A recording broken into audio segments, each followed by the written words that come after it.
Today on the Scott Thomson Show on 900 CHML. So how will all of this play as we head into the next election, whether it's this book or whether it's the reappointment of Gerald Butts, the acknowledgement that he's back into the fold? Let's bring in Christo Avalis, Social Sciences and Humanities Research Council, postdoctoral fellow in history at the University of Toronto, and is with us now. Christo, thanks for the time. Much appreciated. Thanks for having me. So your thoughts first, Christo, on Gerald Butts returning to the fold in the Prime Minister's office tent? I mean, it's really interesting. I mean, I'm not super surprised, but it's not like it was expected either. I don't think it's a shocker, but you would have thought that maybe, Gerald Butts would play a role in the next election, but, in an informal capacity, that he would sort of come to the meetings maybe, that he would be somebody that Justin Trudeau could call, but that he wouldn't take a formal role, given that, the scandal is still fresh, given that he resigned, but we still don't know why he resigned, really. Like, we might have theories why, we might have inferences why, but there was never a specific reason given. And so it is somewhat odd that he's come back and that it sort of reignited at least a little bit the whole scandal. This is the guy who's associated with the SNC scandal. He's associated with the departure of Wilson Raybould and Philpott, and to a certain degree Cesar Chavan. And so it is a bit interesting to bring him back. And, I don't know what to make of it fully. Certainly Trudeau and certainly the rest of his core team thinks that Gerald Butts is going to be an integral part to getting him elected again. So I think maybe they felt the opportunities outweighed the risks. That was my next question. I mean, this is a massive gamble. We know how much this story resonated the headlines for a long period of time, the Jody Wilson-Raybould demotion and the involvement in the SNC Lavalin affair. We all know he's that good because we've heard it, but is this the only person the Prime Minister can get to help him get reelected? Is it worth the gamble, thinking as soon as you mention his name, the SNC Lavalin Jody Wilson-Raybould scandal comes back up, and as you mentioned, there's still unanswered questions there. Yeah, I mean, from my perspective, I'm not sure whether it's worth it or not. I guess we'll find out in October, right? To a certain degree, we'll have to see, was it worth it or not? I don't know if we can answer that question, but I think that it's a mixture of, Trudeau and the other people think that this guy has great talent. I'm sure there's other talented people in the Liberal Party or people that could be brought aboard, but it might also be a case of this is somebody that the Prime Minister trusts. And when you're, a person in a high place of power and people always want a piece of you and they always want to influence you, having folks you can trust is important. So if the Prime Minister really trusts Gerald Butts because he has this long professional and personal relationship with him, then maybe that having somebody in a key position that you really trust is very much worth the risk. And I'm not sure if that's the case, but maybe Justin Trudeau in that sense feels that it is the case given that strong personal relationship. Does this resonate? Does this story, meaning Gerald Butts being back in the fold, does this story resonate with Canadians as much as the Jody Wilson-Raybould? Well, clearly it doesn't, because it was all over the headlines when Jody Wilson-Raybould and the SNC Lavalin story were top of mind. This one doesn't seem to be getting as much traction. Why were we more concerned in this story the first time, and we're not concerned as much, it appears, with Butts' edition now? There's a whole bunch of factors. One, it's the summertime, and that plays a role. There's less media being driven. More people are on vacation within the media, but a lot of people just aren't.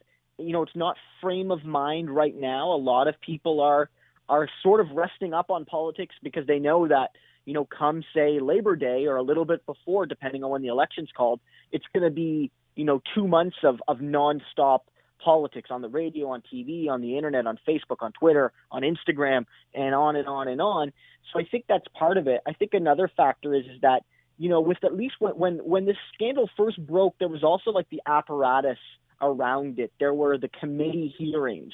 There were the hearings where Jody Wilson-Raybould gave that testimony, and everyone was, everyone was on rivets, listening. And then Gerald Butts gave his testimony, and a lot of people really, responded to that. And there was the Wernick testimony, and this all happened in very quick succession.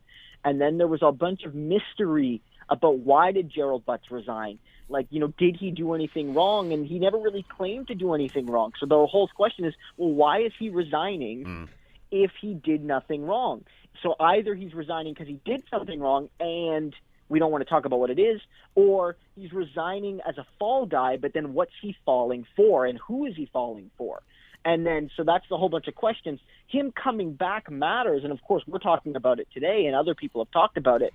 But, him coming back to work with Justin Trudeau, I mean, the motivations are a lot clearer to people. He's coming back because he was a key part of the 2015 campaign, and Justin Trudeau trusts him, and he knows Justin Trudeau better than most people. So it makes sense that he would come back. Even if you feel that it's risky, there's a rationale that's clear to people, and that makes it less scandalous. You know what I mean? Whereas, again, there was so much mystery during the SNC scandal, and then the fallout in the Liberal caucus and in the PMO and all. And that was largely due to, when you think about it, in retrospect, the way they handled it.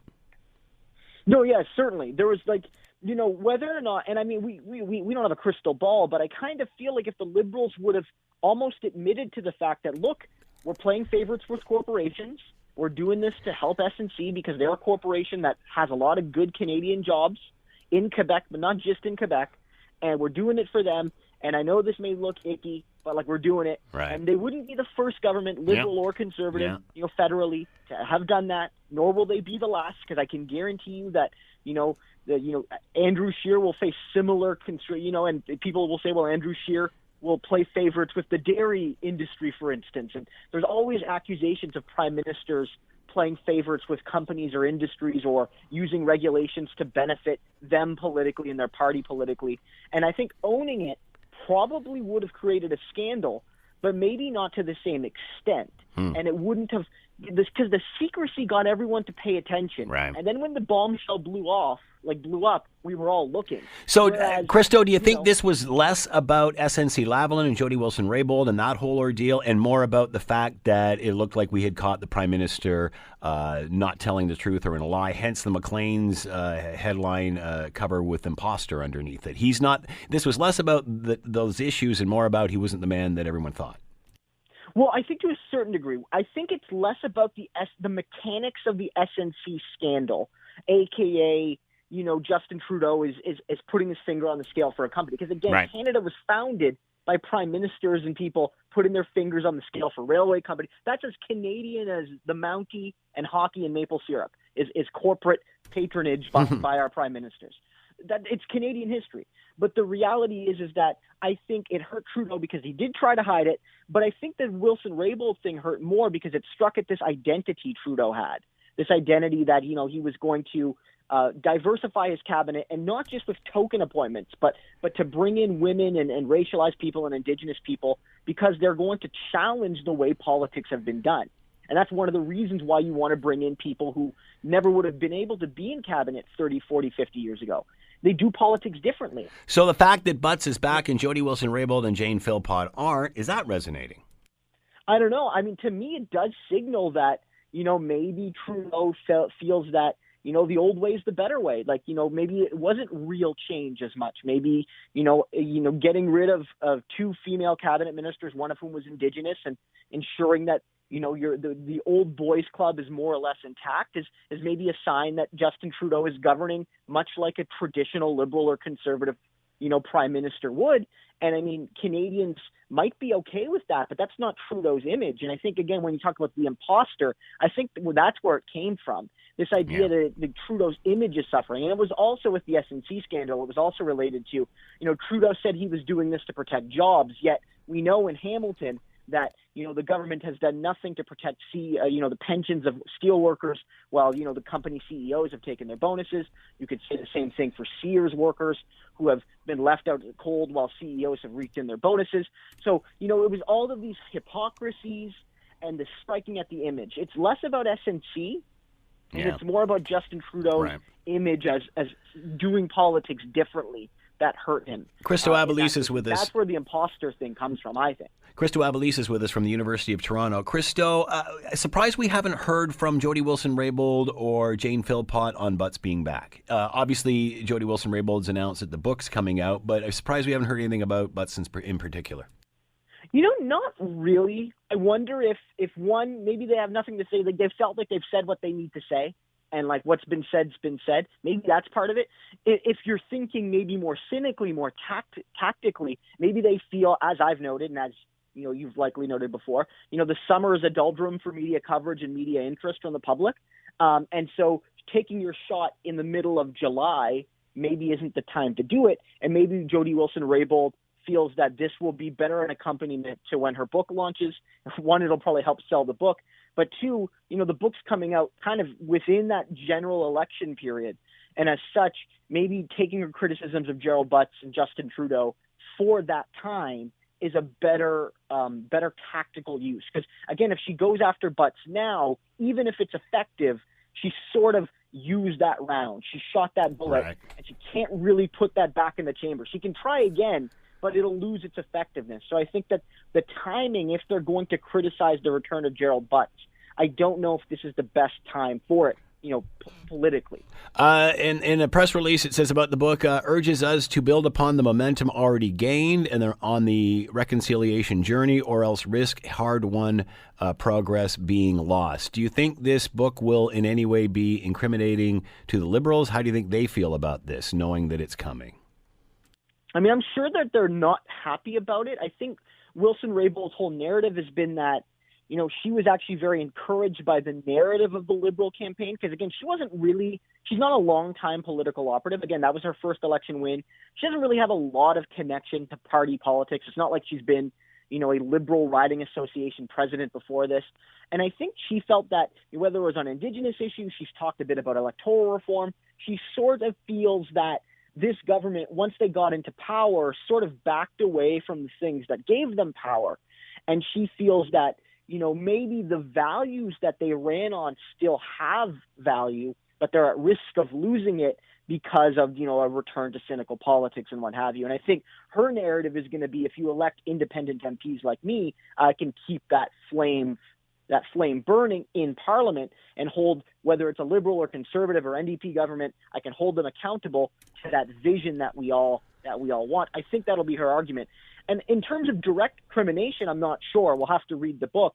But, people will read things into it even if they're not there. So if she talks about, failures on reconciliation, well, people say, well, that's actually an allusion to Justin Trudeau's broken promises to Indigenous people. And I think in that sense, the subtext of this is going to be very important because it could very well be the case that without mentioning Justin Trudeau, although she might mention Justin Trudeau, the book could be seen as a direct criticism of him and his government and his policies and what have you. Christo Avalis has been with us, Social Sciences and Humanities Research Council, postdoctoral fellow in history at the University of Toronto. Christo, as always, fascinating discussion. Thanks so much for the time. Much appreciated. Thanks for having me. The Scott Thomson Show, weekdays from noon to 3 on 900 CHML.